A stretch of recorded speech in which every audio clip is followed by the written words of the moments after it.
नमस्कार, आप देख रहे हैं न्यूज नेशन। आपके साथ में हूं सबीना तामंग। देशमुख इस वक्त की बड़ी खबर से शुरुआत करेंगे। किसानों के आंदोलन का आज 33वां दिन है। एक महीने से भी ज्यादा का ये वक्त यहां पर बीत चुका है, लेकिन किसी तरह का कोई समाधान, किसी तरह का कोई हल निकल कर नहीं आ रहा है। कल सरकार और किसानों के बीच एक बार फिर बैठक होगी। इस बैठक पर अब सभी की निगाहें टिक चुकी हैं, क्योंकि इससे पहले जितनी बार भी बैठक हुई है, जितनी बार भी बातचीत हुई है, वो बेनतीजा साबित हुई है। इसलिए कल की बैठक पर सभी की निगाहें टिकी हुई है। अब तक सरकार से 6 दौर की ये बातचीत हो चुकी है, जो कि नाकाम रही है, बेनतीजा साबित हुई है। इसलिए कल की इस बैठक पर अब निगाहें टिकी हुई है कि आखिर क्या कुछ सरकार और किसानों के बीच इस बैठक में निकलकर सामने आता है। 33 दिन से लगातार सड़क पर किसान डटे हुए हैं।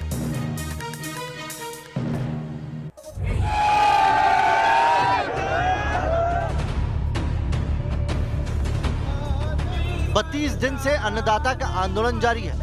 कैसे मानेंगे आंदोलनकारी किसान? कब निकलेगा समाधान? प्रधानमंत्री नरेंद्र मोदी किसानों को भरोसा दे चुके हैं, बावजूद इसके किसान सड़क पर डटे हैं। पीएम मोदी ने साल की आखिरी मन की बात की तो चिल्ला बॉर्डर पर बैठे किसानों ने मन की बात के विरोध में ताली और थाली बजाई।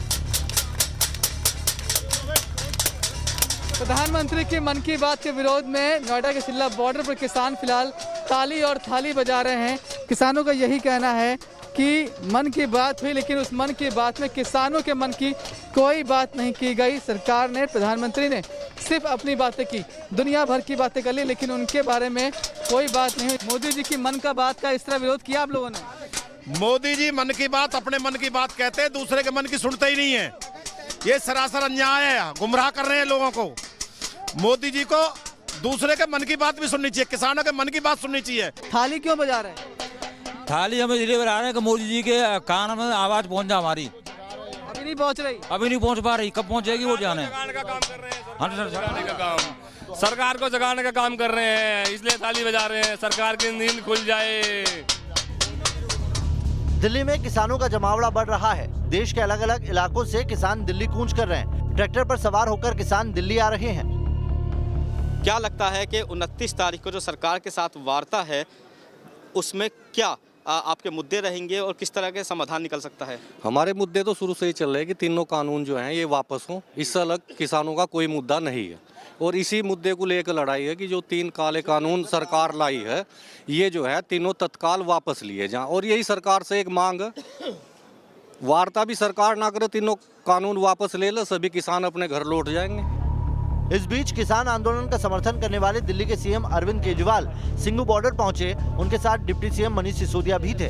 केजरीवाल ने किसानों से मिलकर कृषि कानून के खिलाफ हल्ला बोला। ये अपने ही लोग हैं, हमारे ही लोग हैं, हमारे भाई हैं, हमारी बहनें हैं, हमारे बुजुर्ग हैं। ये अपने ही देश के लोग हैं। इनकी बातें सुन के, इनकी मांगें पूरी करके वो तीनों कानून वापस ले लो और इन लोगों के संघर्ष को यहीं खत्म करो। वहीं गाजीपुर बॉर्डर पर आम आदमी पार्टी के सांसद संजय सिंह ने पहुंचकर किसानों से बात की। और गाजीपुर बॉर्डर से हमारे संवाददाता वाजिद अली इस वक्त हमारे साथ मौजूद है। वाजिद, आपकी तरफ रुख। अगर आपके साथ इस वक्त किसान मौजूद है तो हम चाहेंगे कि आप उनसे बातचीत कर ये जानने की कोशिश करें कि 33 दिन आंदोलन को हो चुके हैं। कल एक बार क्या फिर से उम्मीद की जा सकती है, जो सरकार और किसान के बीच बैठक होगी, एक ऐसा रास्ता निकलेगा जिससे इस आंदोलन पर फुल स्टॉप लग सके, जिससे किसानों को लगे कि हाँ, उनकी बात भी मान ली गई है? ये कुछ उम्मीद है क्या किसानों को इससे लेकर? देखिए, बिल्कुल सभी ने बताना चाहूँगा, जिस तरीके से 33वां दिन आंदोलन का चल चुका है और लगातार जो है दिल्ली का जो गाजीपुर बॉर्डर है, यहाँ पर भी जो 26वां दिन है वो शुरू हो चुका है आंदोलन का। और यहाँ पर जो हमारे साथ किसान हैं, यहाँ पर सुबह सुबह के वक्त जो है सर्दी से बचाव के लिए अलाव का सहारा ले रहे हैं। इनसे ही बातचीत करता हूँ कि कल जिस तरह से महापंचायत हुई थी, उसके अंदर जो बातचीत की गई थी, उसमें ये कहा गया था कि किसान लोग जो है सरकार से बातचीत करने के लिए तैयार हैं। 7वें दौर की बातचीत होगी, तो बातचीत के अंदर क्या क्या मुद्दे रहेंगे, इनसे ही जानने की कोशिश करते हैं।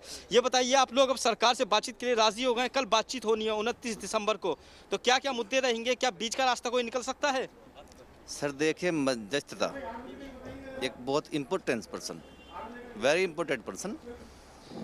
देखिए, जैसे मोदी जी के साथ में उनके भी अपने कुछ लोग हैं, हम भी राकेश टिकैत जी के साथ में हैं। जैसे ही वो निर्णय लेते हैं, हम उनके जस्ट बिहाइंड नहीं, पीछे सर, बैक साइड में हम तो। जैसे ही राकेश टिकैत जी निर्णय लेते हैं हम उनके साथ साथ है, जैसे ही हमें वो इशारा करते हैं उनके इशारे के साथ साथ ही हमें चलना है।